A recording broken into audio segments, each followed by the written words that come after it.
நாளுக்குள் என்னை நடத்தும், புதிய கிருபையால் என்னை நிரப்பும். புதிய ஆண்டுக்குள் என்னை நடத்தும், புதிய கிருபையால் என்னை நிரப்பும். புது கிருபை தாரும் தேவா, புது பலனை தாரும் தேவா. புது கிருபை தாரும் தேவா, புது பலனை தாரும் தேவா.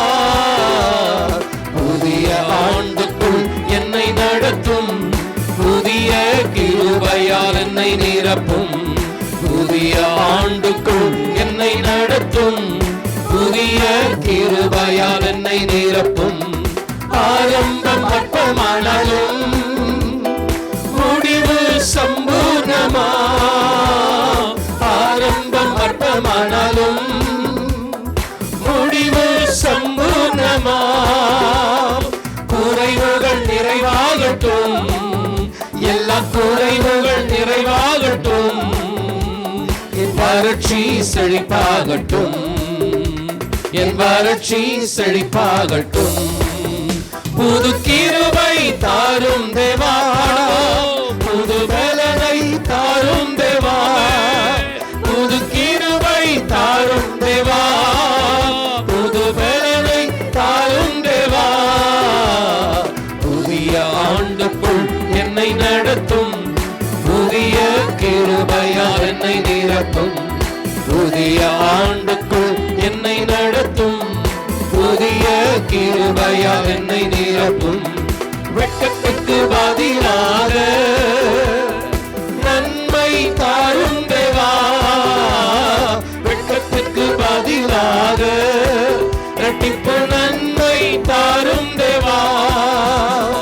கண்ணீருக்கு பதிலாக, எந்த கண்ணீருக்கு பதிலாக களிப்பை தாரும் தேவா, ஆனந்த களிப்பை தாரும் தேவா. புது கிருபை தாரும் தேவா, புது பலனை தாரும் தேவா. புது கிருபை தாரும் தேவா, புது பலனை தாரும் தேவா. புதிய ஆண்டுக்குள் என்னை நடத்தும், புதிய கிருபையால் என்னை நிரப்பும். புதிய ஆண்டுக்குள் என்னை நடத்தும், புதிய கிருபையால் என்னை நிரப்பும். சவால்கள் சந்தித்திட, உலகத்தில் ஜெயமெடுக்க. சவால்கள் சந்தித்திட, இந்த உலகத்தில் ஜெயமெடுக்க. உறவுகள் சீர் பொருந்த, குடும்ப உறவுகள் சீர் பொருந்த. சமாதானம் நான் பெற்றிட, மனதில் சமாதானம் நான் பெற்றிட. புது கிருபை தாரும் தேவா, புது பலனை தாரும் தேவா. புது கிருபை தாரும் தேவா, புது பலனை தாரும் தேவா. புதிய ஆண்டுக்குள் என்னை நடத்தும், புதிய கிருபையால் என்னை நிரப்பும். புதிய ஆண்டுக்குள் என்னை நடத்தும், புதிய கிருபையால் என்னை நிரப்பும். புது கிருபை தாரும் தேவா, புது பலனை தாரும் தேவா. புது கிருபை தாரும் தேவா, புது பலனை தாரும் தேவா. புது கிருபை தாரும் தேவா, புது பலனை தாரும் தேவா.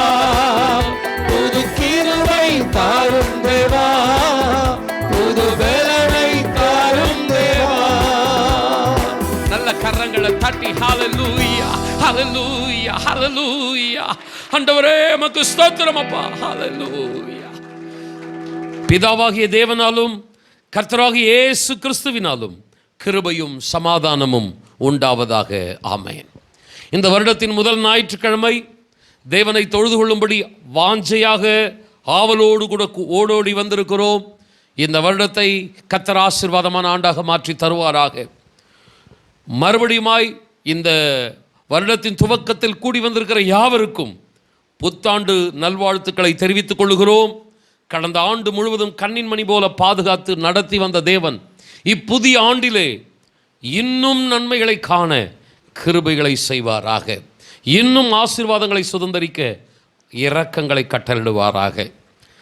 தாவீது கடந்து வந்த பாதைகளை திரும்பி பார்க்கிறான். ஆண்டவர் எத்தனை அதிசயமாய் நடத்தி வந்தார் என்று அவன் இருதயத்தில் சிந்தித்தவனாய் ஒரு தீர்மானம் எடுக்கிறான். கர்த்தர் எனக்கு செய்த எல்லா உபகாரங்களுக்காக நான் என்னத்தை செலுத்தப் போகிறேன்? ரட்சிப்பின் பாத்திரத்தை எடுத்துக்கொண்டு கர்த்தருடைய நாமத்தை நான் தொழுது கொள்ளுவேன் என்று ஒரு தீர்மானம் எடுக்கிறான். ஆண்டவர் செய்த நன்மைகள், பாதுகாத்து நடத்தி வந்த அந்த இரக்கங்கள், இதற்காக நான் என்னத்தை கொடுக்க போகிறேன்? நான் ஒன்றை செய்ய போகிறேன்.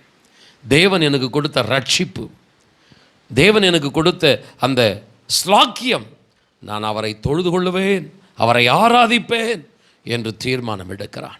அன்பானவர்களே, தேவன் செய்த நன்மைகளை நினைத்து நன்றி, ஸ்தோத்திரம், ஆராதனை என்று சில வார்த்தைகள், சில நிமிடங்கள் நாம் சொல்லிவிட்டு கடந்து போகிறவர்களாக இருந்துவிடக்கூடாது. தாவீதைப் போல ஒரு தீர்மானம் எடுக்க வேண்டும். எத்தனை ஆபத்துகள், எத்தனை பொல்லாப்புகள், எத்தனை விபத்துகள், எத்தனை கொள்ளை நோய்கள் என்னை அதிசயமாய் காப்பாற்றி நடத்தி வந்த தேவனை நான் கனப்படுத்த போகிறேன். எத்தனை பேர் ஆமேன் சொல்லுகிறீர்கள்? ரட்சிப்பின் பாத்திரத்தை எடுத்துக்கொண்டு என் கர்த்தரை தொழுது கொள்ளுவேன், அவருடைய நாமத்தை நான் ஆராதிப்பேன், அவருடைய ஆலயத்தில் நான் நன்றியுள்ள ஒரு பாத்திரமாய் இருப்பேன். தினந்தோறும் வேதம் வாசிப்பதில், ஜெபிப்பதில் நான் கருத்துள்ளவனாய் இருப்பேன்.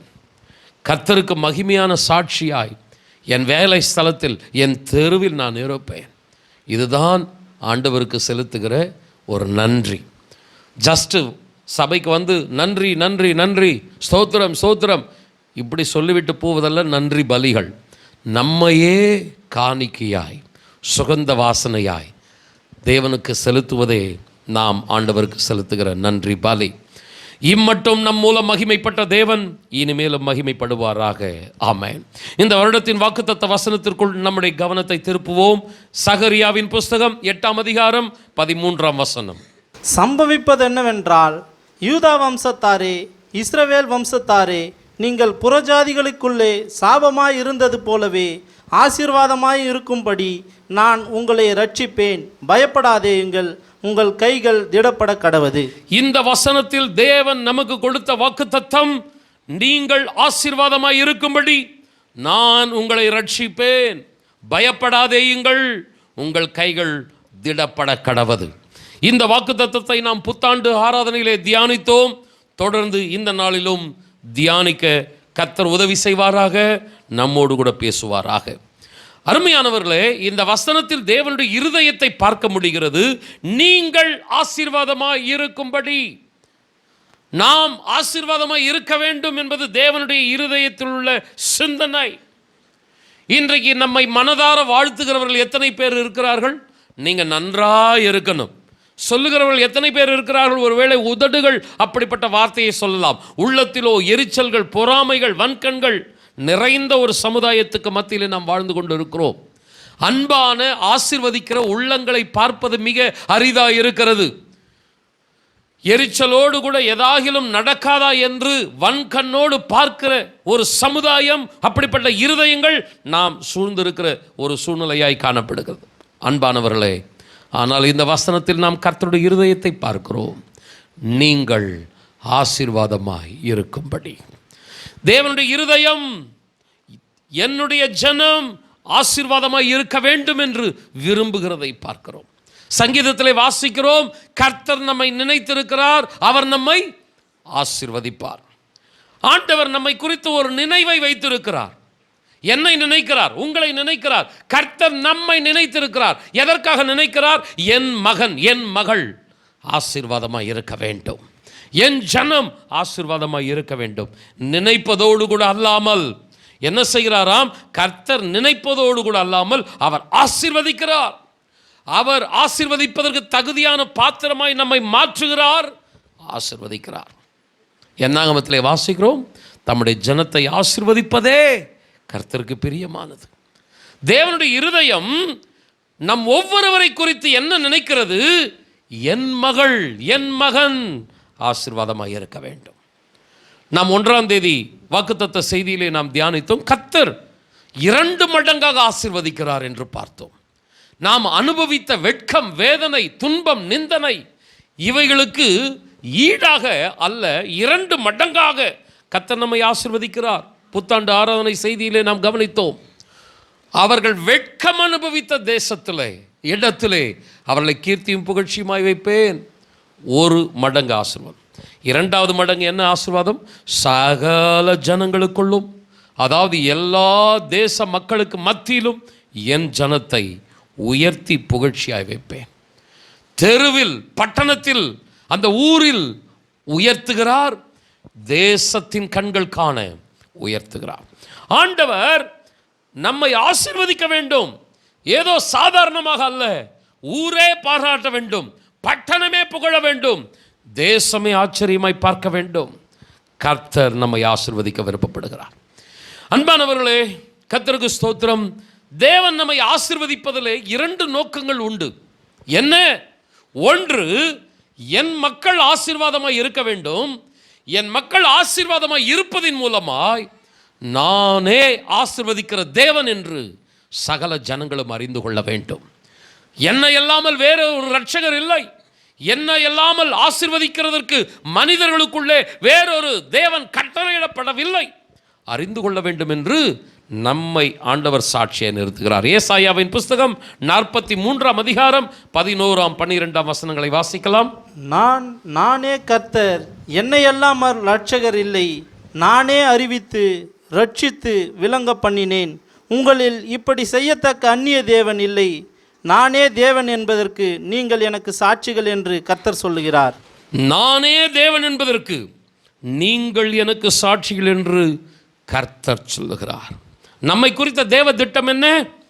நாம் ஆசீர்வாதமான பாத்திரமாய் இருக்க வேண்டும். நாம் ஆசீர்வாதமான பாத்திரமாய் இருப்பதின் மூலமாய் சுற்றிலும் இருக்கிற ஜனங்கள் அறிந்து கொள்ள வேண்டும், இப்படி செய்யத்தக்க வேறொரு அந்நிய தெய்வன் இல்லை. நானே கர்த்தர், நானே இரட்சகர். மேலே வானத்திலும் கீழே பூமியிலும் மனுஷர்களுக்குள்ளே நம்முடைய இரட்சகர் கண்மலை இல்லாமல் வேறொரு தேவன் இல்லை என்பதை யாவரும் அறிந்து கொள்ள வேண்டும். அன்பான சகோதரனே, அன்பான சகோதரியே, நம்முடைய தெரு, நம் வேதத்தை எடுத்துக்கொண்டு வருகிறோம். நம்முடைய வேலை ஸ்தலம், நம்ம எல்லாரும் கிறிஸ்தவ குடும்பத்தில் பிறந்தவர்கள் அல்ல. நம்முடைய சொந்த பந்தங்கள் இன்னும் தேவனை அறியாத மக்களாக இருக்கிறார்கள். அவர்களுக்கு மத்தியிலே ஆண்டவர் ஒரு திட்டம் வைத்திருக்கிறார். நானே கர்த்தர் என்று நம்மை சுற்றிலும் இருக்கிற மக்கள், சொந்த பந்தங்கள், இன ஜனங்கள் அறிந்து கொள்ள வேண்டும். அதற்காக ஆண்டவர் செய்கிற காரியம், முதலில் நம்மை ஆசீர்வதிக்கிறார். 2வது, நம்மையே சாட்சியாக நிற்கிறார். நம்மை அற்பமாக ஏளனமாக பார்க்கிறவர்கள் ஆச்சரியமாய் பார்க்க வேண்டும், பிரமிப்பாய் பார்க்க வேண்டும். இந்த குடும்பத்திற்கு கர்த்தர் இப்படி செய்திருக்கிறாரா? அப்போது அவர்கள் ஆச்சரியமாய் பிரமிப்பாய் பார்க்கும் பொழுது நம்முடைய வாய் அறிக்கையிட வேண்டும், இது கர்த்தர் செயல். ஹல்லேலூயா. மனுஷரால் இது கூடினவை அல்ல. இந்த அதிசயம், இந்த அற்புதம் நடந்தது கர்த்தர் செயல். நான் எப்படிப்பட்ட பாத்திரமாய் இருந்தேன்? ஒரு தள்ளப்பட்ட கல்லை போல இருந்தேன், ஒதுக்கப்பட்ட பாத்திரமாய் இருந்தேன். ஆனால் கர்த்தரோ என்னை ஒரு மூலைக்கல்லாக, ஒரு ஆசீர்வாதமான பாத்திரமாக என்னை மாற்றினார். இதுதான் நாம் தேவனை அறியாதவர்களுக்கு மத்தியிலே சொல்லுகிற சாட்சி. தாவீது என்ன தீர்மானம் எடுக்கிறான்? தேவனே, நீர் செய்த சகல உபகாரங்களுக்கு நான் என்னத்தை செய்ய போகிறேன்? ரட்சிப்பின் பாத்திரத்தை எடுத்துக்கொள்வேன், கர்த்தரை தொழுது கொள்ளுவேன், சபை நடுவிலே சகோதரருக்கு மத்தியிலே நான் உம்முடைய நாமத்துக்கு மகிமையான சாட்சியாக நிற்பேன். அன்பானவர்களே, வருடத்தின் துவக்கத்தில் ஒரு தீர்மானம் எடுங்கள். நான் சபைக்கு வந்து தேவனை தொழுது கொள்ளுவேன், நிச்சயமாய் தேவன் என்னை ஆசீர்வதிப்பார். எத்தனை பேர் ஆமென் சொல்லுகிறீர்கள்? என்னுடைய துக்கத்தின் காலங்கள், என்னுடைய நிந்தனையின் அவமானத்தின் காலங்களுக்கு ஈடாக 2 தனையான பலனை கர்த்தர் என்னுடைய வாழ்க்கையில தரப்போகிறார். ஆனால் நானோ ஆசீர்வாதங்களை வாங்கி கொண்டு மௌனமாய் சென்று விடுகிற பாத்திரமாய் இருக்க மாட்டேன். ஒரு 10 குஷ்டரோகிகள் ஆண்டவரிடத்தில் வந்தார்கள். 10 பேரும் சுகம் பெற்றார்கள். ஆனால் 9 பேர் அப்படியே சபையை மறந்து போனார்கள். தேவனை அவர்கள் தொழுது கொள்ளவே இல்லை. ஆனால் அந்த ஒருவன் கர்த்தரை தேடி ஓடோடி வந்தான். சபையிலே தாழ விழுந்து கர்த்தரை பணிந்து ஆராதித்தான். ஆண்டவரே, சபை நடுவிலே நான் உமக்கு சாட்சியாக இருப்பேன். சபைக்கு வந்து ஆசீர்வாதங்களை, சுகத்தை, விடுதலையை பெற்றுக்கொண்டு அப்படியே மறந்து போகிற ஒரு கடந்து போகிற பாத்திரமாய் இருக்க மாட்டேன். நான் ஆசீர்வாதமாய் இருப்பேன். ஜீவனுள்ள சாட்சியாய் தேவனை அறியாத மக்களுக்கு மத்தியில் இருப்பேன். கொஞ்சம் கரங்களை உயர்த்தி ஒரு தீர்மானத்தோடு ஜெபம் பண்ணுவோமா? தகப்பனே, இந்த வருடத்தின் துவக்கத்தில் ஒரு தீர்மானத்தோடு நாங்கள் இந்த ஆராதனையை துவக்குகிறோம். ஆண்டவரே, நீர் சொல்லி இருக்கிறீர், நீங்கள் ஆசீர்வாதமாய் இருக்கும்படி நான் உங்களை ரட்சிப்பேன். பயப்படாதேயுங்கள், உங்கள் கைகள் திடப்பட கடவுது என்று நீர் வாக்கு கொடுத்தீர். தகப்பனே, ஆண்டவரே, நிச்சயமாய் உம்முடைய வார்த்தையின்படி நீர் எங்களை ஆசீர்வதிக்கப் போகிறீர். உம்முடைய ஆசீர்வாதத்தை நாங்கள் சுதந்தரிக்கப் போகிறோம். நாங்கள் ஆண்டவரே ஆசீர்வாதமான பாத்திரமாய் இருக்க வேண்டும் என்று நீர் விரும்புகிறீர். நாங்கள் ஆசீர்வாதத்தை வாங்கிவிட்டு அப்படியே கடந்து போய் விடுகிறவர்களாக இருக்கக்கூடாதப்பா. நாங்கள் உமக்கு நன்றியுள்ளவர்களாக இருக்க வேண்டும். எங்களுடைய தெருவில், எங்களுடைய ஊரில் கர்த்தரே தேவன் என்பதற்கு நாங்களே சாட்சிகளாக இருக்க வேண்டும். எத்தனை பேர் ஆமேன் சொல்லுகிறீர்கள்? ஒரு அர்ப்பணிப்போடு கூட இந்த வருடத்தை துவக்குவோம். தாவீது ஆசீர்வதித்த கர்த்தருக்கு சபையின் நடுவிலே, ஜனங்களுக்கு மத்தியிலே ஒரு அற்புத சாட்சியாய் நின்றது போல நாமும் நிற்க கர்த்தர் உதவி செய்வாராக. ஆரம்பத்திலே பேதுரு மனுஷருக்கேற்ற சிந்தனைகளை உடையவனாய் இருந்தான். தேவனுக்கேற்ற சிந்தனை என்பது என்ன? நான் சொன்னேன், 1, நாம் ஆசீர்வாதமாய் இருக்க வேண்டும். 2, நானே தேவன் என்பதற்கு நீங்களே தெருவில், ஊரில் சாட்சிகளாக இருக்க வேண்டும். இதுதான் தேவனுக்கேற்ற ஒரு சிந்தனை. ஆரம்பத்தில் பேதுரு அந்த சிந்தனையில் இல்லை, மனுஷருக்கேற்ற சிந்தனையில் இருந்தான். ஆனால் ஆண்டவர் அவனை கரெக்ஷன் பண்ணார். பேதுருவே, நீ மனுஷருக்கேற்றவைகளையே சிந்தித்துருக்காத, தேவனுக்கேற்றவைகளை சிந்தித்துக்கொள். கர்த்தர் இந்த நாட்களிலே நம்முடைய சிந்தனைகளை மறுரூபப்படுத்துவாராக. நம்மை ஆசீர்வதிக்கிற ஆசீர்வாதத்திற்கு ஈடாக கர்த்தருக்கு மகிமையான சாட்சியாய் நானும் என் வீட்டாரும், எத்தனை பேர் ஆமென் சொல்லுகிறீர்கள்? நானும் என் கணவனும் என் மனைவியும் என் பிள்ளைகளும் சபையிலே அற்புதங்களாக, அடையாளங்களாக தேவனுக்கு மகிமையாக நிற்போம். கர்த்தர் நம்மை ஆசீர்வதிப்பாராக. நான் இந்த வாக்குத்தத்த செய்திகளுக்குள்ளாய் கடந்து செல்லுகிறேன். அருமையானவர்களே, நீங்கள் ஆசீர்வாதமாய் இருக்க வேண்டும். வேதத்தில் உள்ள வசனங்கள் ஒவ்வொன்றும் பல வசனங்களோடு இணைந்திருக்கக்கூடியவைகள். ஸோ ஒரு வசனத்தை எடுக்கும் பொழுது செய்திக்கு நாங்கள் என்ன செய்கிறோம்? அந்த வசனத்தின் முன்னும் பின்னும் நாங்கள் வார்த்தைகளை எடுத்து செய்திகளை கொடுக்கிறோம். சில நேரம் அந்த வசனத்தை விட்டு வேறொரு புத்தகத்தில், வேறொரு அதிகாரத்தில் அந்த வசனத்துக்கு இணையான வசனங்களை எடுத்து செய்திகளை கொடுக்கிறோம். வேதம் சொல்லுகிறது, ஏசாயா புஸ்தகம் 34ஆம் அதிகாரம் 16ஆம் வசனம், கர்த்தருடைய புஸ்தகத்திலே தேடி வாசியுங்கள், இவைகளில் ஒன்றும் குறையாது, இவைகளில் ஒன்றும் ஜோடியில்லாதிராது. அவருடைய வாய் இதை சொல்லிற்று, அவருடைய ஆவி அவைகளை சேர்க்கும். வேத வசனங்களை ஒன்றோடு ஒன்று சேர்க்கும் பொழுது செய்தி முழுமை அடைகிறது. அன்பானவர்களே, நீங்கள் ஆசீர்வாதமாய் இருப்பீர்கள், இருக்க வேண்டும். இந்த வசனத்தை நான் என்ன செய்தேன்? தேவனுடைய சமூகத்தில் இதற்கு இணையான வசனங்களை தேடி ஆராய்ந்து கொண்டிருக்கும் பொழுது, அருமையானவர்களே, இந்த வசனத்திற்குரிய ஆணிவேரை கர்த்தர் காட்டினார். ஆணிவேர், ஒரு மரம் இருக்கிறது என்றால் அந்த மரத்தின் அந்த நடுப்பகுதி, கிளைகள், இலைகள், கனிகள், இவைகளெல்லாம் நம்முடைய கண்ணுக்கு தெரியும். அந்த ஆணிவேர் என்பது மண்ணுக்குள் மறைந்திருக்கும். அந்த வேர் தான் அத்தனை ஆசீர்வாதங்களுக்கும் காரணம். இன்றைக்கு நாம் இந்த வசனத்துக்கு ஒரு ஆணிவேராய் தேவன் கொடுத்த வார்த்தையை நான் எடுக்க விருப்பப்படுகிறேன். அன்பானவர்களே, இன்றைக்கு ரொம்ப ஆழமாக பல வசனங்களுக்குள்ளே போகாமல் நான் மேலோட்டமாக கொண்டு போகிறேன். கொஞ்சம் உங்களுடைய கவனத்தை சிந்தாமல் சிதறாமல் இந்த செய்தியின் பக்கமாய் திருப்பும்படி அன்போடு கூட கேட்டுக்கொள்கிறேன். அருமையானவர்களே, தேவனுடைய வார்த்தைகள் ஒவ்வொன்றும் மற்ற வசனங்களோடு பின்னி பிணைந்திருக்கிறது. அந்த வசனங்களை தேடி எடுத்து பொருத்தும் பொழுது செய்தி நிறைவாய், அது முழுமையாய், அது வல்லமையாய் நம் மத்தியிலே வெளிப்படுகிறதா இருக்கிறது. இந்த ஆணிவேரை நாம் உங்கள் மத்தியிலே வைக்கப் போகிறேன். இந்த வேர் மூலமாய் உண்டான மரம் முக்கியம்தான், கிளைகள் முக்கியம்தான், இலைகள், கனிகள், இவைகளெல்லாம் கூட நல்ல செய்தியை கொடுக்கக்கூடியவைகள் தான், அவைகள் கூட ஆராய்ந்து பார்க்கக்கூடியவைகள் தான். ஆனால் நான் இன்றைக்கு அந்த ஆணி வேராய் காணப்படுகிற வசனத்தை எடுக்கிறேன். ஆதியாகமம் 12ஆம் அதிகாரம் 2ஆம் வசனம். நான் உன்னை பெரிய ஜாதியாக்கி உன்னை ஆசீர்வதித்து உன் பேரை பெருமைப்படுத்துவேன், நீ ஆசீர்வாதமாய் இருப்பாய். ஆபிரகாமுக்கு தேவன் கொடுத்த வாக்குத்தத்தம், நீ ஆசீர்வாதமாய் இருப்பாய். இந்த வருடம் நமக்கு தேவன் கொடுத்திருக்கிற வாக்குத்தத்தம், நீங்கள் ஆசீர்வாதமாய் இருப்பீர்கள். அன்பானவர்களே, நாம் அனைவரும் ஆபிரகாமின் மூலமாக ஆசீர்வதிக்கப்படுகிறோம் என்று நாம் வாசிக்கிறோம். வேதத்திலே பார்க்கிறோம், ஆபிரகாமுக்குள் சகல வம்சங்களும் ஆசீர்வதிக்கப்படுகிறது. ஆபிரகாமின் சந்ததியாக நாம் காணப்படுகிறோம். ஆபிரகாமின் வாழ்க்கை மூலமாக ஏராளமான செய்திகள் நாம் கற்றுக்கொள்ள வேண்டிய சத்தியங்கள் இருக்கிறது.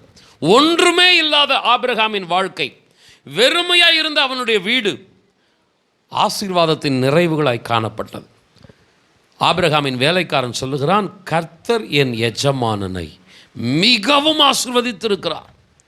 ஒரு பெரிய ஐஸ்வர்யவானாக கர்த்தர் என் எஜமானனை உயர்த்தி இருக்கிறார். அன்பானவர்களே, ஆரம்பத்தில் ஆபிரகாம் வெறுமையான வாழ்க்கை, அவனுடைய வீட்டில் ஒன்றுமே இல்லாத ஒரு சூழ்நிலை. ஆனால் கர்த்தர் அவனை ஆசீர்வாதமாய் நீ இருப்பாய் என்ற வார்த்தையின்படியே கர்த்தர் ஆசீர்வதித்தார். இந்த காலவெளியிலே அன்பான சகோதரனே, சகோதரியே, உங்களுடைய வீடு வெறுமையாக இருக்கிறதா?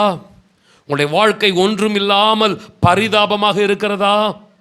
ஆபிரகாமை கரம் பிடித்து அழைத்த கர்த்தர் தான் நம்மை கரம் பிடித்து அழைத்திருக்கிறார். ஏதோ நாம் போய்கொண்டிருக்கிற பிரச்சனையின் பாதை, கண்ணீரின் பாதை, வெறுமையின் பாதை ஏதோ எனக்கு மாத்திரம் நியமிக்கப்பட்டது என்று நாம் நினைத்து கொண்டிருக்கிறோம். அல்ல, நமது முன்னோர்கள் கடந்து போயிருக்கிறார்கள். அவர்கள் எல்லாரும் அந்த பாதையை கடந்து ஆசீர்வாதத்தின் சாட்சிகளாய் இன்றைக்கும் சபைக்கு மத்தியிலே நின்று கொண்டிருக்கிறார்கள். நாமும் ஜீவனுள்ள சாட்சிகளாய் நிற்க வேண்டும் என்பது தேவனது திட்டம். அன்பானவர்களே, நாம் ஆபிரகாமுக்கு கொடுக்கப்பட்ட வாக்குத்தத்தங்கள் என்னென்ன செய்திகள் என்றெல்லாம் பார்க்காம, அந்த ஆசீர்வாதம் எப்படி நம்ம கிட்ட கடந்து வருகிறது, மற்றவர்களுக்குள்ள எப்படி கடந்து போனதுன்னு நான் உங்கள் மத்தியிலே நான் வைக்க விருப்பப்படுகிறேன். கவனியுங்கள் அருமையானவர்களே, ஆபிரகாமை பார்த்து ஆண்டவர் சொல்லுகிறார், உன்னுடைய சந்ததி வானத்து நட்சத்திரங்களைப் போல இருக்கும். இரண்டாவது சொல்லுகிறார், உனக்கு நான் கொடுக்கிற ஆசீர்வாதம் பூமியின் மணலத்தனையாக எண்ணி முடியாததாக இருக்கும். அவன் நினைக்கிறான், என்னுடைய வீடு வெறுமையாக இருக்கிறது, என்னுடைய வாழ்க்கையில் ஒரு நன்மையும் இல்லை, எந்த ஒரு ஆசீர்வாதமும் இல்லாமல் நான் வெறுமையான பரிதாபமான பாத்திரமாக இருக்கிறேன். ஆண்டவர் அவனை அழைத்து சொல்லுகிறார், அந்த வெறுமையான சூழ்நிலையிலே வானத்தை பார், பூமியை பார், நட்சத்திரங்களை எண்ண முடியுமா? மணலை உன்னால் எண்ண முடியுமா? நான் உனக்கு தருகிற ஆசீர்வாதங்கள் எண்ணிக்கைக்கு அடங்காதவைகளாக இருக்கும் என்று ஆண்டவர் ஆபிரகாமுக்கு வாக்கு கொடுத்தார். அன்பான சகோதரனை, சகோதரி, இந்த காலவெளியிலே நான் ஒன்றை சொல்லுகிறேன். உங்களுடைய வெறுமை, உங்களுடைய தோல்வி, உங்களுடைய கண்ணீர், இவைகளுக்கு மத்தியிலே தேவனது வார்த்தை உங்களுக்கு நேராக என்ன வருகிறது என்பதை கவனிக்கிறீர்களா? ஆபிரகாமுக்கு கொடுக்கப்பட்ட வாக்குத்தத்தம் அவனுக்குள் நிறைவேற முடியாதபடி சத்துரு போராடினான். மனிதர்கள் எரிச்சல் கொண்டு அவனுக்கு விரோதமாய் ஏராளமான பிரச்சனைகளை கொண்டு வந்தார்கள். ஆபிரகாமுடைய வாழ்க்கையை பார்க்கும்போது அவன் போகிற இடங்களில் எல்லாவற்றிலும் அவனுக்கு விரோதமாய் சத்துரு ஒரு போராட்ட களத்தையே ஆயத்தப்படுத்தி வைத்திருந்தான். ஆனால் மனுஷன் எத்தனை எரிச்சலோடு கூட போராடினாலும், சத்துரு எவ்வளவு சதித்திட்டம் போட்டாலும், ஆபிரகாமுக்கு கர்த்தர் என்ன வாக்கு கொடுத்தாரோ அதுதான் நடந்தது. அல்லேலூயா.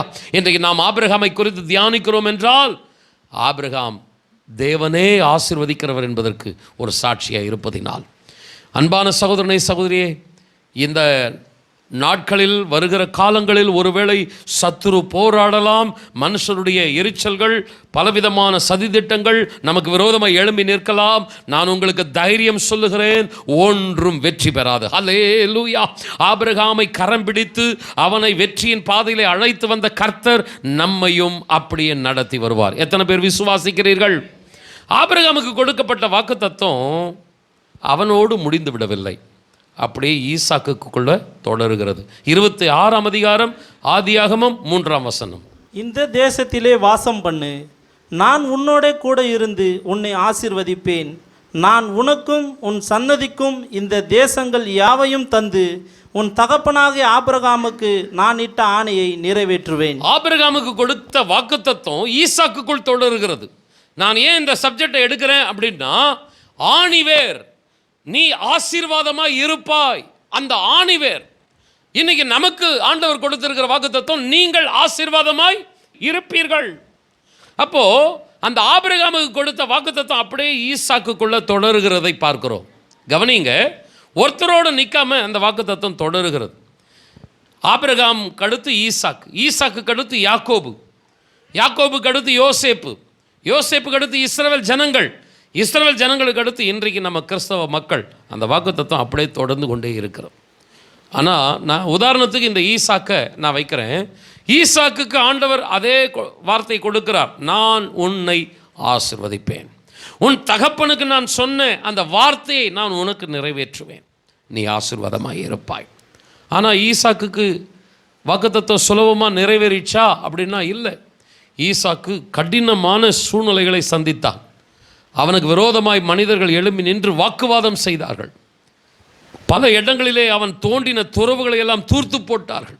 ஆனால் அவன் சோர்ந்து போகவில்லை. தேவனை சார்ந்து கொண்டு நம்பிக்கையோடு கூட தொடர்ந்து முயற்சிகள் எடுத்தான். பயப்படாதேயுங்கள், உங்கள் கைகள் திடப்பட கடவது என்று சொன்னது போல ஈசாக்கு பயந்து போகாமல் சோர்ந்து போகாமல் தொடர்ந்து பிரயாசப்பட்டான். அவனுடைய வாழ்க்கையில் ஒரு ரேகோபோத்தை கர்த்தர் கொண்டு வந்தார். ஆசீர்வாதமாக இருக்கிற ஒரு காலத்தை ஈசாக்குக்குள் கொண்டு வந்தார். வாக்குவாதங்கள், சண்டைகள் இதெல்லாம் கடந்து போய் ஆசீர்வாதமான காலங்கள் ஈசாக்குக்கு வந்தது, ஆபிரகாமுக்கு வந்தது, ஈசாக்குக்கு வந்தது. அப்படியே தலைமுறைகளை தாண்டி இன்றைக்கு கர்த்தர் நமக்கு கொடுக்கிறார், நீங்கள் ஆசீர்வாதமாக இருப்பீர்கள். அன்பான சகோதரனை சகோதரி, ஒருவேளை இந்த வாக்கு தத்தம் எந்த அளவுக்கு என்னுடைய வாழ்க்கையிலே நிறைவேறும், ஆபிரகாமுடைய வாழ்க்கை, ஈசாக்கினுடைய வாழ்க்கை அந்த நாட்களிலே கவனித்து பார்க்கும்போது வெறுமையான சூழ்நிலை, தடுமாற்றங்கள், போராட்டங்கள். ஆனால் நம்பிக்கையோடு தேவனை சார்ந்து கொண்டு அவர்கள் கடந்து போகும் பொழுது வாக்குத்தத்தம் நிறைவேறியது. 2 கரங்களை உயர்த்தி, தகப்பனே, இந்த காலவெளியிலே நாங்கள் எங்களுடைய குடும்பத்தை யோசித்து பார்க்கிறோம், எங்களுடைய பின்னணியை யோசித்து பார்க்கிறோம். இந்த வசனம் நிறைவேறக்கூடிய வாய்ப்பு என் வீட்டில் இருக்கிறதா, என் வாழ்க்கையில் என் குடும்பத்தில் இருக்கிறதா என்று சிந்தித்து பார்த்தால் வெறும் தடைகளும் போராட்டங்களுமே தெரிகிறது. சத்ருவின் போராட்டங்கள், மனுஷருடைய எரிச்சல்கள், சதித்திட்டங்கள், இவைகளை பார்க்கும் பொழுது இந்த வசனம் வாக்குத்தத்தம் நிறைவேறுமா என்ற ஒரு கவலை, கலக்கம் இருக்கிறது. ஆனால் ஆபிரகாம் சொல்லுகிறான், நானே தேவன் என்பதற்கு, ஓ கர்த்தரே தேவன் என்பதற்கு நான் சாட்சியாக இருக்கிறேன். அல்லேலூயா. ஈசாக்கு சொல்லுகிறான், கர்த்தரே தேவன். அல்லேலூயா. ஆசீர்வதிக்கிறவர் அவர்தான். எத்தனை மனிதன் சத்துரு போராடினாலும் கர்த்தர் சொன்னதை செய்து முடிப்பார். 2 கரங்களை உயர்த்தி, ஆண்டவரே, இந்த காலவெளியில் அப்பா நாங்கள் உம்மை உறுதியாய் பற்றி கொள்ளுகிறோம், உம்முடைய நாமத்தை சார்ந்து கொள்ளுகிறோம், எங்களை நீர் ஆசீர்வதிக்க வல்லவராய் இருக்கிறீர். எத்தனை பேர் ஆமேன் சொல்றீங்க? கொஞ்சம் சத்தமாக ஆமேன் சொல்லுங்களேன். கர்த்தருக்கு மகிமை உண்டாகட்டும். தேவனது ஆசீர்வாதங்களை நம்முடைய திறமையினாலேயோ நம்முடைய தனிப்பட்ட யுக்தியினாலேயோ சுதந்தரித்து விட முடியாது. ஆபிரகாமின் மகன் ஈசாக்கு என்பதினாலே அப்படியே ஈசாக்கு கர்த்தர் வாக்குத்தத்தத்தை கொடுத்தல்ல. கவனியுங்கள், கர்த்தருக்கு ஸ்தோத்திரம். ஆபிரகாமுக்கு மகன் தான் ஈசாக்கு. ஓ ஆபிரகாமின் புள்ளப்பா அப்படின்னு அப்படியே தூக்கி ஆண்டவர் கொடுத்தல்ல.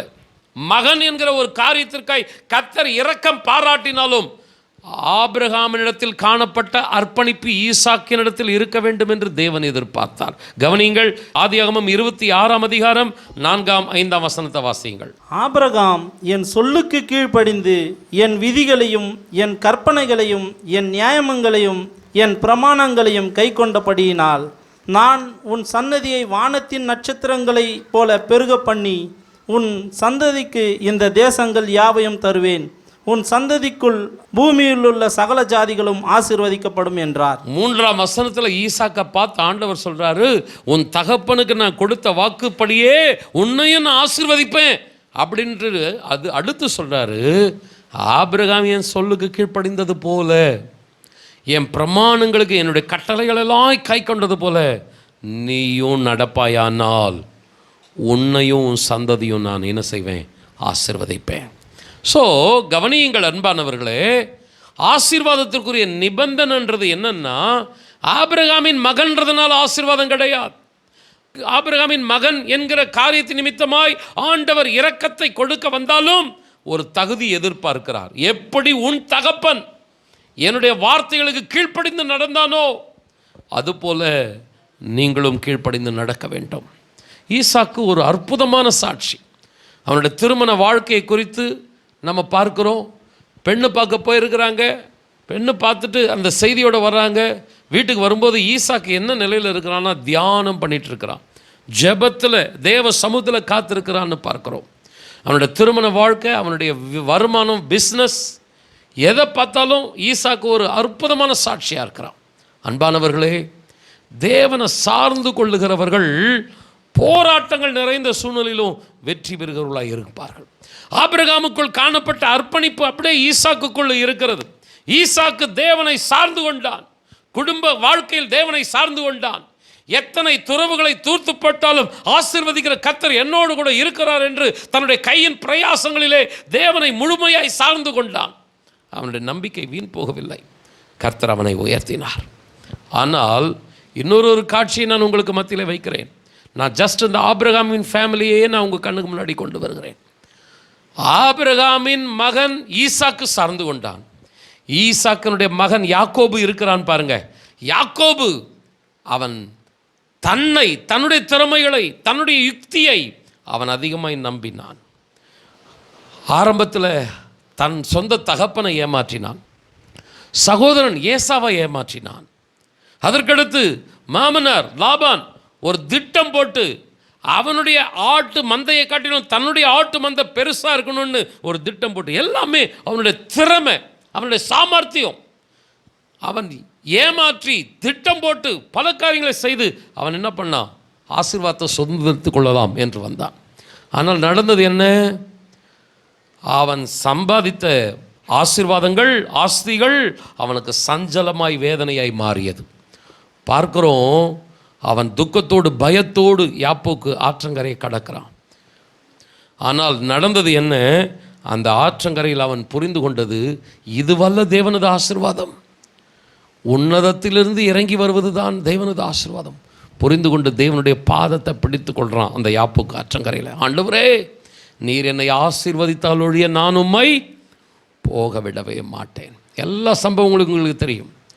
அவன் ஆரம்பத்தில் தன்னுடைய திறமை, தன்னுடைய சாமர்த்தியம், ஏமாற்று எத்தனாக அவன் செயல்படுகிறான். ஆனால் புரிந்து கொள்கிறான், நாளடைவில் புரிந்து கொள்கிறான், இல்லை இதெல்லாம் சஞ்சலம் மிகுந்தவைகள், வேதனையை தரக்கூடியவைகள்.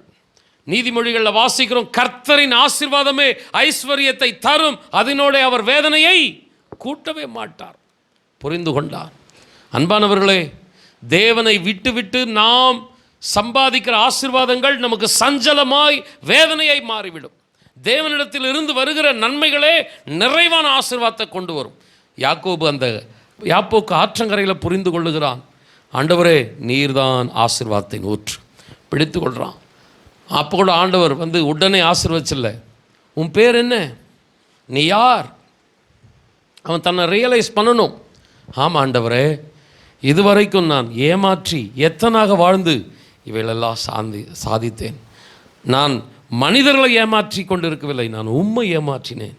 ஆண்டவரே, இப்பொழுது நான் மனம் திரும்பி கண்ணீரோடு நான் ஜெபிக்கிறேன். நீர் ஒருவரே ஆசீர்வதிக்கிறவர், ஆசீர்வாதத்தை நீர் தான் தர வேண்டும்.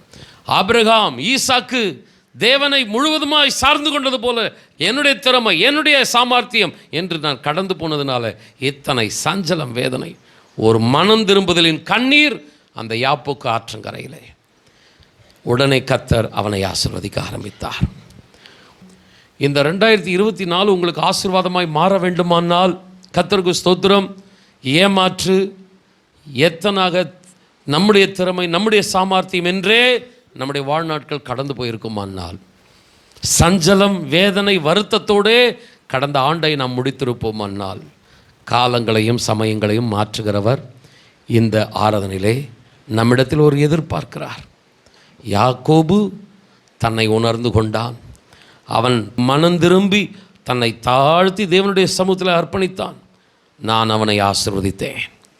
இப்பொழுதும் மனம் திரும்பி, ஆண்டவரே, என்னுடைய கையின் திறமைகள் அல்ல, என்னுடைய சாமர்த்தியம் அல்ல, அவைகளால் நான் சாதித்தவைகள் எனக்கு சஞ்சலங்கள், வருத்தங்கள், வேதனைகள், ஆனால் பரத்திலிருந்து வருகிற ஆசீர்வாதமே நிறைவான ஆசீர்வாதம். எத்தனை பேர் ஆமென் சொல்கிறீங்க?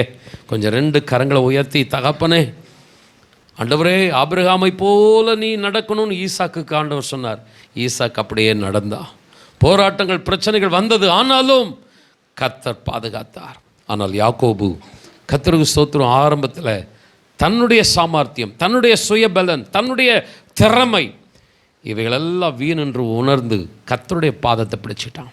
நீங்கள் கவனித்து பார்த்தீங்கன்னா, எப்பொழுது யாப்போக்கு ஆற்றங்கரையில் ஆண்டவரை நீர்தான் ஆசீர்வதிக்கிறவர் அப்படின்னு பிடித்து கொண்டானோ, அதற்கடுத்து அவனுடைய வாழ்க்கையில் சஞ்சலம், வேதனை, வருத்தம் இல்லை, சமாதானம், ஆசீர்வாதம்.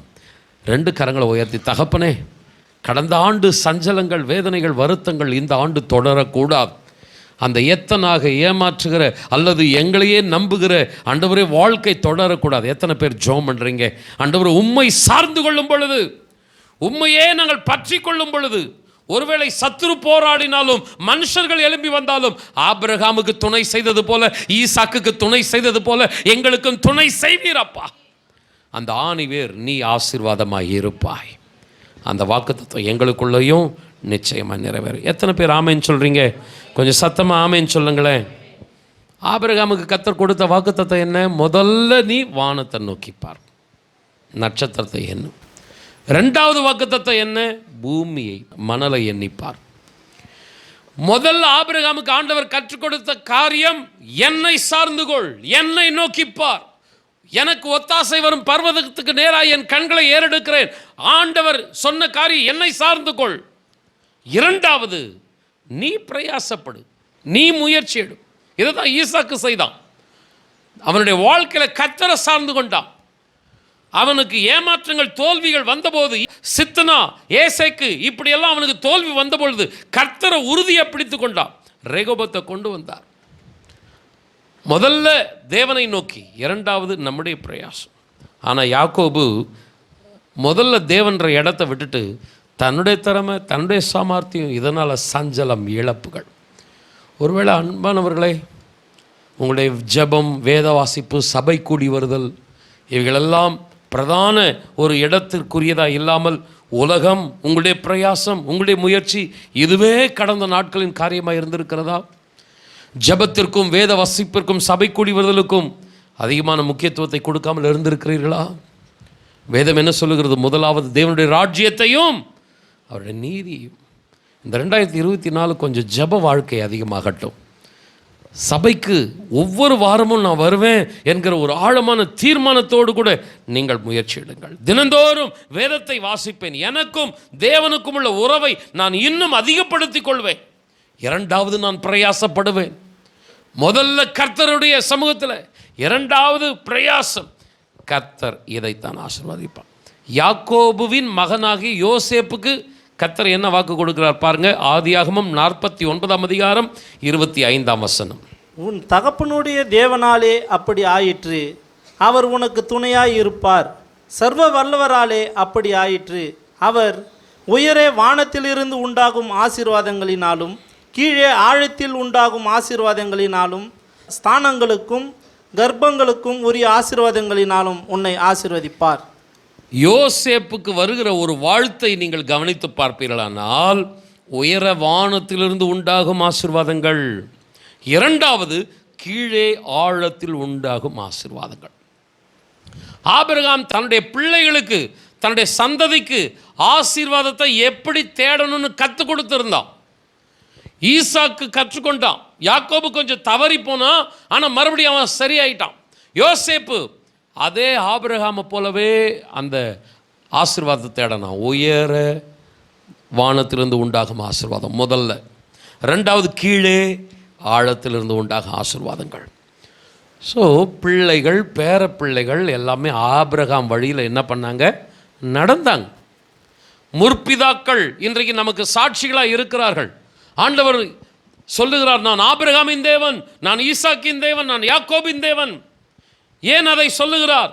அவர்கள் என்னை சார்ந்து கொண்டார்கள், தவறுகளை திருத்தி கொண்டார்கள், எனக்கு முக்கியத்துவம் கொடுத்தார்கள். நீ ஆசீர்வாதமாய் இருப்பாய் என்கிற வாக்கு தத்தத்தை நான் அவர்களுக்குள் நிறைவேற்றினேன். இப்போ நம்ம செய்கிற தவறு என்ன? அன்பானவர்களை, கொஞ்சம் சிந்தித்து பார்ப்போம். செய்தி முடிக்கிற இந்த நேரத்தில் ஒரு சிந்தனையை நான் உங்களுக்கு மத்தியில் வைக்கிறேன். நாம் எந்த அளவுக்கு தேவனுக்கு நாம் முக்கியத்துவம் கொடுக்கிறோம்? எனக்கு ஒத்தாசை வரும் பர்வதங்களுக்கு நேராக என்னுடைய கண்களை ஏறெடுப்பேன் என்று ஒவ்வொரு நாளும் தேவனுக்காய் நாம் காத்திருக்கிறோமா? அல்லது நம்முடைய திறமை, நம்முடைய சுயபலம், நம்முடைய சாமர்த்தியம் இப்படியே போய் கொண்டு இருக்கிறோமா? இந்த வருடத்தின் துவக்கம் நான் என்னுடைய ஜெப நாட்களை, சபைக்கு வருகிறதான அந்த நேரத்தை நான் தீவிரப்படுத்துவேன். நான் ஆண்டவருடைய சமூகத்தில் அதிகமாய் தரித்திருப்பேன். தேவனை முதலாவதாக தேடுவேன், முக்கியத்துவம் கொடுப்பேன். எந்த ஆழமான அர்ப்பணிப்புக்குள் இருக்கிறோம்? ஒருவேளை அன்பானவர்களே, இப்படிப்பட்ட தீர்மானத்தோடு கூட நீங்கள் இந்த வருடத்தை துவக்குவீர்களானால், கர்த்தருடைய வாக்குத்தத்தம் ஆபிரகாமுக்கு அடுத்து ஈசாக்கு, ஈசாக்கு அடுத்து யாக்கோபு, யாக்கோபுக்கு அடுத்து யோசேப்பு, அப்படியே தலைமுறைகளை தாண்டி அந்த ஆணிவேர் இன்றைக்கு நம்முடைய வாழ்க்கையிலே வாக்குத்தத்தத்தை கொண்டு வருகிறது. நீங்கள் ஆசீர்வாதமாக இருப்பீர்கள். கொஞ்சம் 2 கரங்களை உயர்த்தி, அன்பானவர்களே, ஒரு ஆழமான அர்ப்பணிப்பு உண்டாகட்டும். ஆபிரகாமின் மகன் என்பதினாலே ஈசாக்கை கர்த்தர் அப்படியே வாக்குத்தத்தத்தை எடுத்து கொடுத்து விடவில்லை. யாக்கோபுக்கோ யோசேப்புக்கோ பிள்ளை, பேர பிள்ளை அப்படின்னு கொடுக்கல. தகுதியை கர்த்தர் எதிர்பார்க்கிறார். 2 கரங்களை உயர்த்தி, நீ ஆபிரகாமுக்கு நான் சொன்ன வார்த்தைகளெல்லாம் கேட்டு நடப்பாயானா இந்த ஆசீர்வாதம் உனக்கு வரும். ஈசாக்கு நடந்தான், யாக்கோபு தவறு செய்தாலும் திருத்தி கொண்டான், யோசேப்பு அப்படியே தேவனுடைய பாதத்தை உறுதியாக பிடிச்சிட்டான். இவர்களுடைய வாழ்க்கையில் ஆபிரகாம், ஈசாக்கு, யாக்கோபு, யோசேப்பு அவங்கள பற்றியெல்லாம் பேசணுன்னா நேரம் இருக்காது. ஆனால் ஜஸ்ட் அவர்களுடைய வாழ்க்கையில் எப்படி ஆசீர்வாதம் கடந்து வந்தது? அவர்கள் தேவனை முக்கியத்துவம் கொடுத்தார்கள். கொஞ்சம் முழங்கார் படிடுவோமா? அவர்கள் தேவனுக்கு முதலிடம் கொடுத்தார்கள். அவர்கள் தேவனை பிரதானமான இடத்துல வைத்தார்கள். மனுஷன் சத்ரு போராடுறான்றதுக்காக மனுஷன் காலில் போய் விழலை.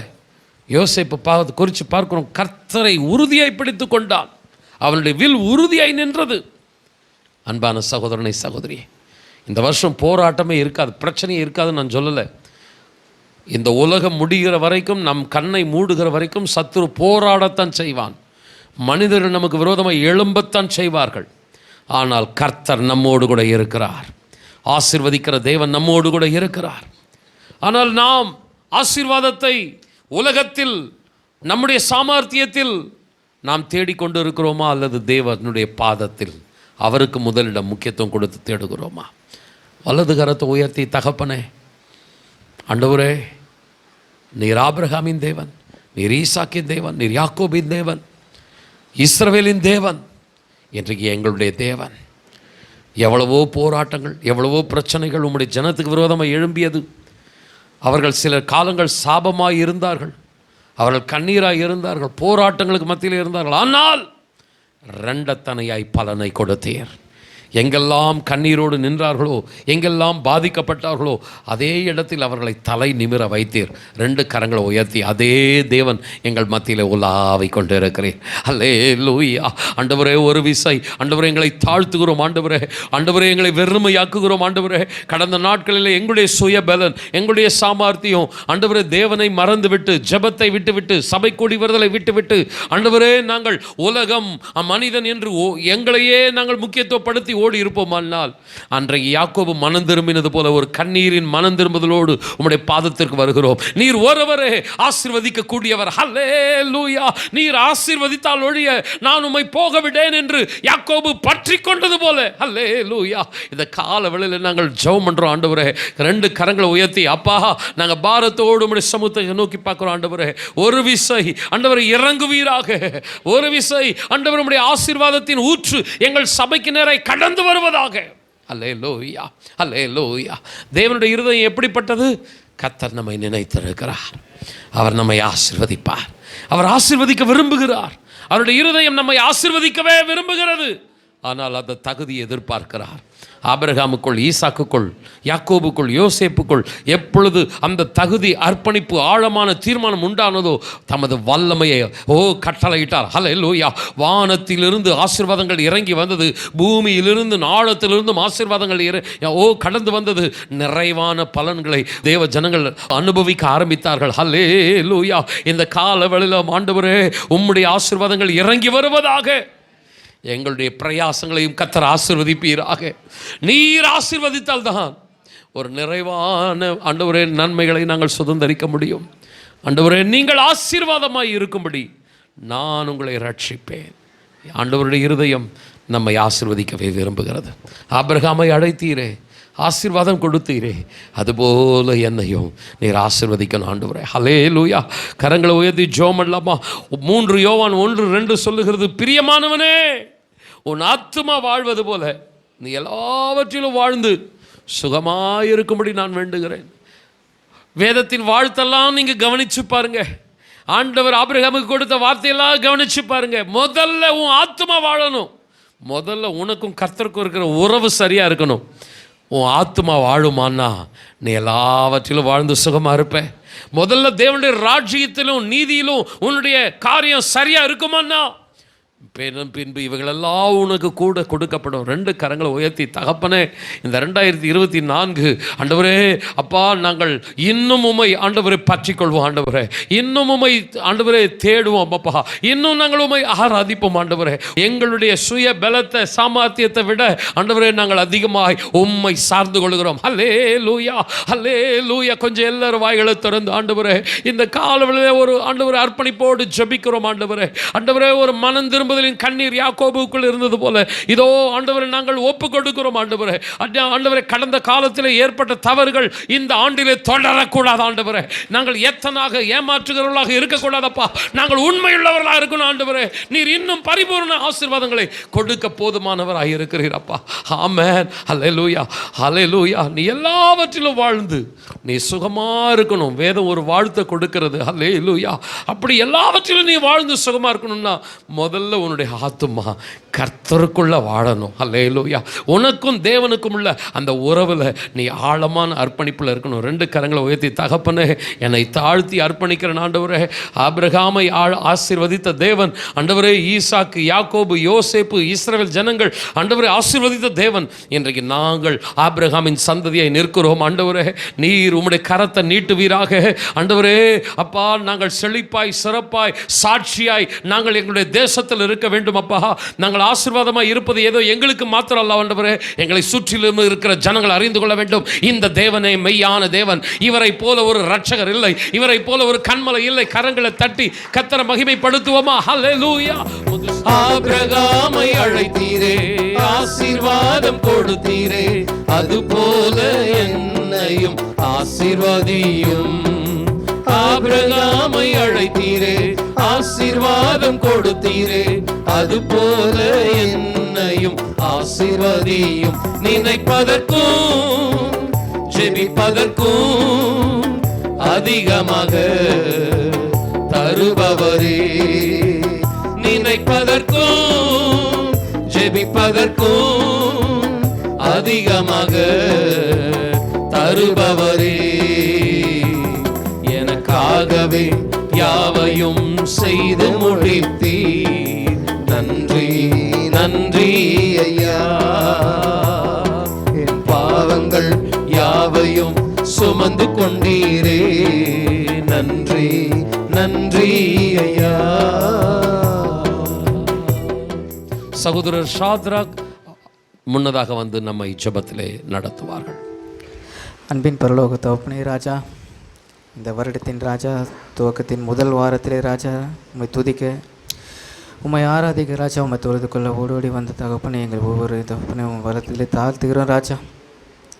தகப்பனே இந்த நாளிலே கூட தகப்பனே எனக்கு நீ செய்த அற்புதமாகனே அதை நினைத்து பார்த்தன தகப்பனே ஆச்சரியமாக இருக்கிறது தகப்பனே ராஜா. இந்த நாளிலே கூட தகப்பனே நாங்கள் கேட்ட வார்த்தையின்படி ராஜா ஆசீர்வாதம் எது சந்ததி சந்ததியாக தகப்பனே என் நிமித்தம் என் பிள்ளைக்கோ, என் பிள்ளை நிமித்தம் அவன் பிள்ளைக்கோ வராது ராஜா. நான் கொண்ட விசுவாசம் என் பிள்ளை தகப்பனே அவன் நிறுத்தி நின்றாலே தகப்பனே உன் கற்பனைகளை கீழ்ப்படிந்தால் மட்டுமே ராஜா அதனை தருவீர் என்று உணர்த்தினீர் ராஜா, அதுக்காக கூட நன்றி செலுத்துகிறோம் தகப்பனே. வந்த ஒருவரையும் ஆசீர்வதிங்க தகவல், கேட்ட வசனங்களை நாங்கள் கேட்ட விதமாய் சென்று விடாத தகப்பனே, அது எங்கள் இதயத்தில் கற்பனைகளாய் நாங்கள் தகப்பனை வைத்துக்கொள்ள ராஜா. அதே மாதிரி தகப்பனே ஜெபத்தோடைய தாகத்தையும் தகப்பனே இந்த மாதத்தில் துவக்கத்திலே எங்களுக்கு உணர்த்தினீர் ராஜா. ஜெபம் எவ்வளவு முக்கியம் என்பதை தகப்பனே நாங்கள் ஒருவரும் தகப்பனை புரிந்து கொண்டு தகப்பனே இந்த வருடத்திலே ஒரு ஜெபத்தையும் தகப்பனே நாங்கள் ஒருவரும் விட்டு விடாத பகரை ஒரு சண்டே சர்வீஸையும் தகப்பனே நாங்கள் மிஸ் பண்ணக்கூடாது தகப்பனே ராஜா. அந்த கிருபைகளை தாழ்ந்துகளை தகப்பனே அநேக தடைகள் வரும் ராஜா, தடைகளையும் நாங்கள் தகப்பனே ஜெபத்தினாலே தகர்த்தெறிந்து உமது சமூகத்தை பெருகு தகப்பனே உங்கள் ஆராதனைகளை தகப்பனே நாங்கள் மிஸ் பண்ணாதபடி தகப்பனே கிருபை பாராட்டுங்க. வராத ஒருவருக்கும் தகப்பனே நீங்கள் இந்த வசனங்கள் அவர்கள் யூடியூப் மூலமாக அது கண்டு தகப்பனே ஆசீர்வாதம் பெற கிருபை பாராட்டுங்க. இந்த சிறுவத்தை முனுக்கே இருக்கும் ஜீவன நல்ல பிதாவே ஆமென். என் ஆத்துமாவே கர்த்தரை ஸ்தோத்திரி, என் முழு உள்ளமே பரிசுத்த நாமத்தை ஸ்தோத்திரி. என் ஆத்துமாவே கர்த்தரை ஸ்தோத்திரி, கர்த்தர் செய்த சகல உபகாரங்களை மறவாதே. ஆமென். நம்முடைய கர்த்தராகிய இயேசு கிறிஸ்துவின் கிருபையும் பிதாவாகிய தேவனது அன்பும் பரிசுத்த ஆவியானவருடைய ஆசீர்வாதமான வழி நடத்துதலும் நம் அனைவரோடு கூட என்றென்றும் தங்கியிருப்பதாக. ஆமென். Praise the Lord. கர்த்தர் உங்களை ஆசீர்வதிப்பாராக.